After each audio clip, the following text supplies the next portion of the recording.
Hey, it's Tuxedo Mark. It's 2:51 p.m. on Sunday, February 13, 2022, and I'm reviewing another episode of the Saved by the Bell revival. This is season 1, episode 8, the Todd Capsule. So the reference in this title is to the original series episode, The Time Capsule, which was one of many clips episodes in the original series, and it was one of the weirdest. That doesn't make any sense, but I'll get to that. So in this episode, it's homecoming week at Bayside, and right when at the max, when everyone's celebrating that Bayside beat Valley in the game, finally, and Slater's giving a big, heartfelt speech, Zach crashes it, and he and Kelly show up for homecoming week. All right, so Zach, Kelly, Slater, and Jesse are all back together again. At the homecoming dance or whatever, they're having like a fundraiser. It's for a good cause. It's to get like additional equipment and stuff for the school, and Lexi is in charge of it. So of course she has to get up and give a big speech. This is before the homecoming itself, and she needs a volunteer to help her. Daisy volunteers, but Lexi kind of ignores her. But then Daisy confronts her later on, and Lexi's like, "Yeah, okay." So here's the thing: the reason that Lexi didn't want Daisy to do it is because they have to butter up a bunch of rich folks like alumni to get them to donate money. And Lexi kind of felt Daisy wouldn't be into that because Daisy really has nothing good to say about rich people. But Daisy wants to try, and Lexi's like, sure, okay.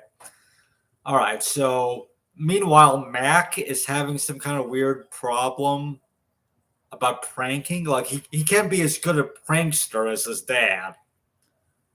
He suggests not doing any prank at homecoming because everyone would be expecting it, and then not doing a prank would be the biggest prank of all, but Zach just laughs it off, so Mac has to think of a good prank.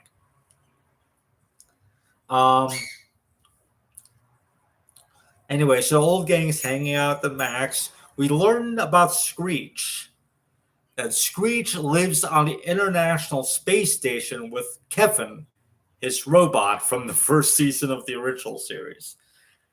Okay, so that explains his absence. Let's see.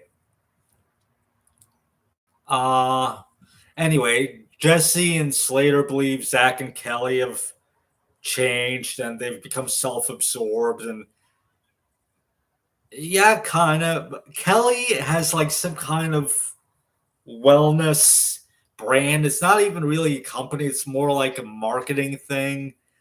She throws out a bunch of new age like stuff, but when Jesse presses her for details, it's like she can't really give anything. And Kelly is referring to herself as a doctor, even though she's not a doctor, and Jesse calls her out on that. Kelly seems a bit hey Donald, thanks for joining me. Kelly seems a bit off from the original series. I don't think original series Kelly would have done that because Kelly's business or whatever it is that you can call it, she doesn't even seem to be able to offer up details like specifics of what she's doing, except she's calling herself a doctor, and she's like, oh, doctor's just like a label, just like all natural. No, those are real concrete things, but Kelly doesn't see it that way.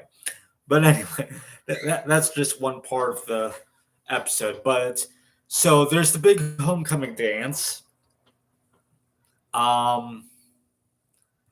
Let's see. Devon, when Mac presses him for details, he seems to say that Mac has daddy issues, even though Mac doesn't see his dad very often. But Mac's still trying to come up with a good prank, so he figures he's gonna put like a bucket up on one of the girders, and it'll turn over and like soak his dad with mud or something. Oh, but let me back up a bit. The time capsule. All right, the gang, uh, Jesse and Slater decide they want to dig up their old time capsule from high school, so they can kind of have reminders of why they were all friends in the first place. And then they catch Zach and Kelly doing the same thing. They have the same idea. So they dig up the time capsule and they take it back to Principal Todman's office to look at it. And it's a bunch of mementos that they had buried. There's references to episodes of the original series, and even the movie Saved by the Bell Hawaiian style. Like,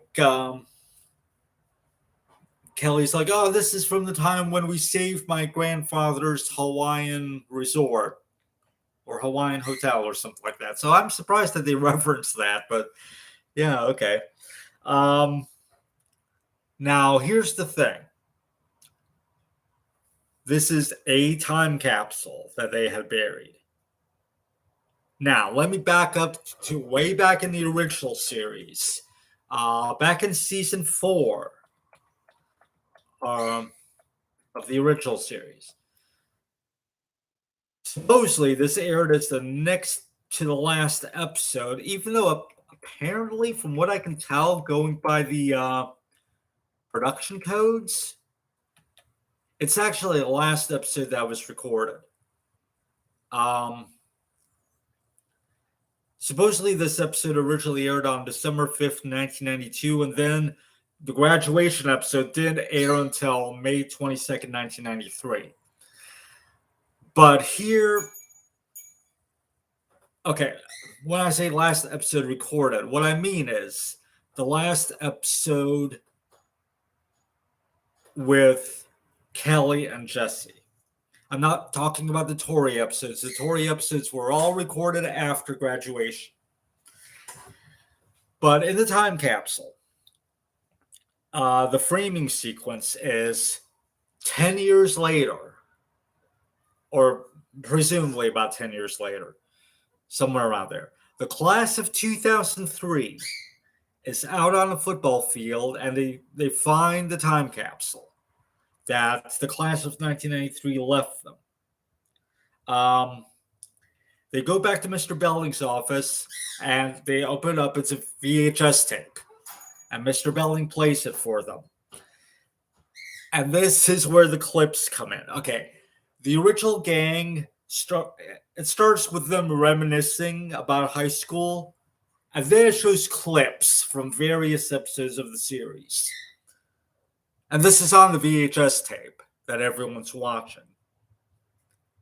No explanation is given as to how they were able to record all of these things. But yeah, it's one of the laziest clips episodes of the entire original series.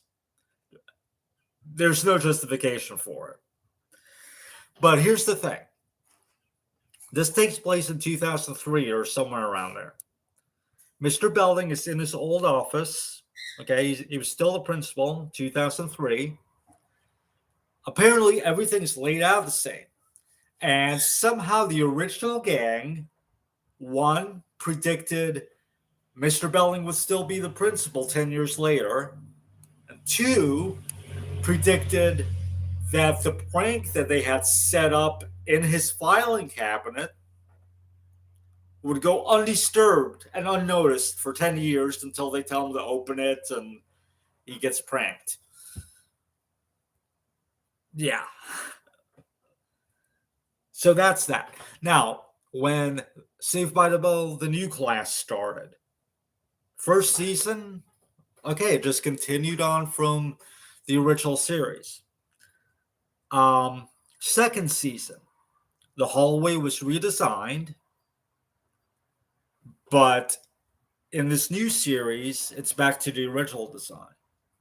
Also, Mr. Belding moved into a new office elsewhere in the same hallway. It's a bigger office, it's got windows and everything. That happened starting in season 2 of the new class. Principal Todman on this revival series is back in Mr. Belding's old office. So, I'm thinking maybe the new class was decanonized. I don't know.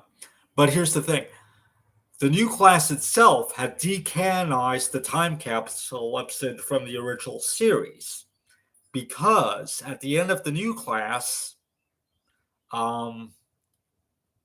which ended after 7 seasons, Mr. Belding left the school to become the Dean of Students at the University of Tennessee at Chattanooga.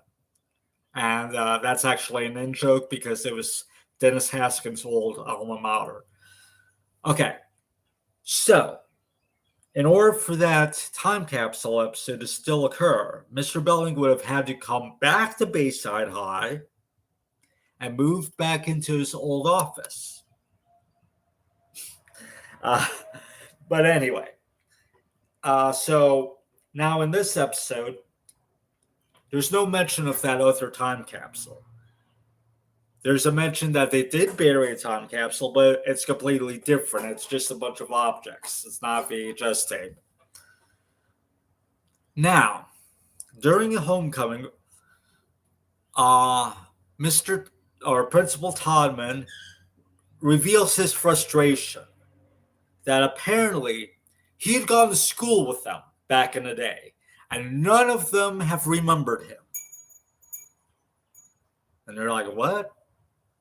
And then we get a flashback from Todman's point of view. It's a bunch of clips from the original series with him inserted into them and kind of made up to look like a kid. It's not convincing at all. But yeah, they insert him into footage where he originally wasn't there. And then they're like, oh yeah. But wait, maybe he's just pranking us? Maybe. So they call up Lisa in Paris to find out. So yes, Lisa appears in this episode too. It's just a cameo, but she's like a big fashion designer. She's living in Paris. She remembers Todman. So now all of the other of the original gag feel like crap. So they decide to make it up to him. They get instruments out. They reform the Zack Attack. They don't call it the Zack Attack in this episode, but that's what it is. And they perform Friends Forever. Thomas like, what's all this? And Zach's like, oh, well, we want to make it up to you and say we're sorry. And he's like, well, then just say you're sorry. What's with all this? And Zach's like, it's our #1 hit single, Friends Forever. Tom is like, what? So Zach then realizes the only reason that this doesn't make any sense to Todman is because they only hit big in a dream that Zach had. And yes, that really did happen in an episode of the original series. It was called Rockumentary. So Zach had a dream that they made it big. And that's where the Friends Forever song appeared. It was in his dream. So how did others know about it? Well, at the end of that dream episode, Zach wakes up and they all start to play their instruments, and that's where the episode ends. So there's the theory that, I guess, Friends Forever really was one of their songs in real life. Yeah, it's just that they never actually made it big. Now, here's an interesting tidbit. Jessie did not appear in that episode where Friends Forever appeared. She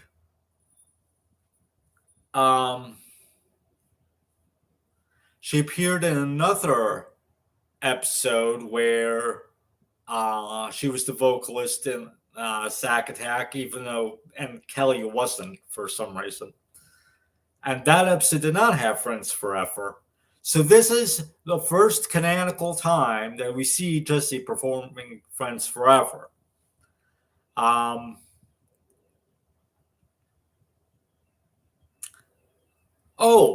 one thing that I forgot to mention, they used the original theme song. Yeah, you know how they on the revival series they've got like a crappy new version of the theme song? No, they used the original theme song. It would have been nice if they went all out and recreated all the original visuals and everything. They didn't do that. They just used the same visuals, and they had to cut down the theme song to get it to fit. But so like the second verse is missing. But it's cool that they used the original theme song. Also, and you have the original gang lip syncing to Friends Forever, which, yeah, they did not perform that song themselves. No, they were lip syncing back on the original series as well. But you know, it was fun. Now Mac tries to get his little prank to go off and slime his dad, but then they have Toddman come in and pose with them for a picture or something, and Mac accidentally slimes Toddman. Toddman is he seems to be pissed, but then he's overjoyed because he's like, "Was this you guys pranking me?" He's so happy to be pranked, like he's one of the gang. And he's like, "When did you figure out who I was?" And Slater kind of, he's like, "Yeah, we knew all along." Right. So yeah, it's weird that they retconned Toddman into the original series, but then again, those little flashbacks were only from his perspective, so who knows how accurate that they are. But and then the closing credits uses more of the Friends Forever theme, so that was cool. Lexi is proud of Daisy because Daisy stumbled upon something. She talked crap about some of the rich donors that they're not donating enough. And Lexi realized you don't have to butter up the donors and make them feel good to get them to donate. You can guilt them into it. So Lucy's like, "Yeah, I guess I really am a Bayside student." So everyone's happy. Then one of the moms reveals that they surpassed her fundraising goal. She decides to redirect the funds to reopen Douglas High. So this is not good news for the former Douglas kids because basically this parent, by reopening Douglas High, hey Lukey boy, thanks for joining me. By reopening Douglas High, she's basically wanting to kick the Douglas students out of Bayside. I don't know if that would automatically work like that, but that seems to be her intention. So yeah, this episode ends on a bit of a cliffhanger. Even Lexi is upset because Daisy had warned, you hang around and play with snakes, don't be afraid if you get bit. And then Lexi brings that up again at the end of the episode. And yeah. So Lexi is upset about this too. That's nice because it seems like Lexi has kind of befriended Daisy now. So Lexi has shown the most character growth out of every character in this series so far. I really like her story arc.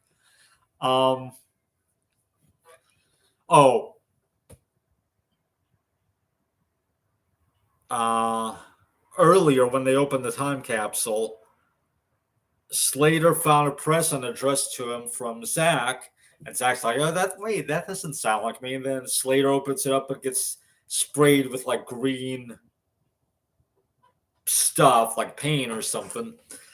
And Zach realizes, oh yeah. So this is kind of, now that I think about it, these are kind of nods to the original Time Capsule episode, because the original episode had Belding being pranked years after the prank was set, and this episode has Slater being pranked years after the prank was set. In both episodes, the time capsule is open in the principal's office.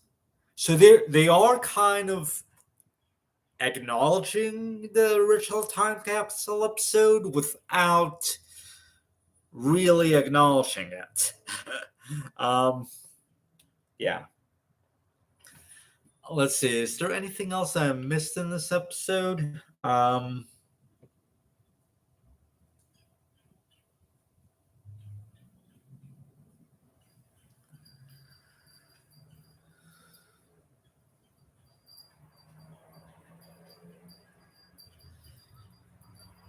Yeah, I think that's about it. So there's two more left in this season. I want to see how it ends.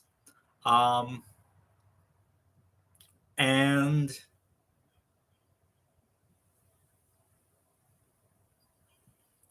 anything else to say about the original characters? Oh, they used footage from in Todman's flashbacks. They used footage from Saved by the Bell wedding in Las Vegas. He was at their wedding, apparently. They kind of green screen him into like where the guests were sitting. He's sitting next to Alex, their college roommate, and Mike Rogers, their resident advisor from the college dorm. And he's talking, and they basically shush him. That footage was originally of them shushing Mr. Belding. So it's like Todman replaced Mr. Belding in the footage, sitting next to them. Again, this is kind of weird, but then again, this is Todman's memories, so who knows how accurate that they are. But anyway, oh,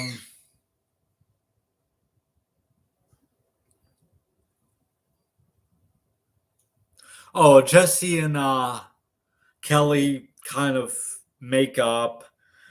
Kelly admits to reading some of Jesse's books for inspiration. Jesse, I forget what Jesse said about Kelly, but yeah, they end up still being friends. So yeah.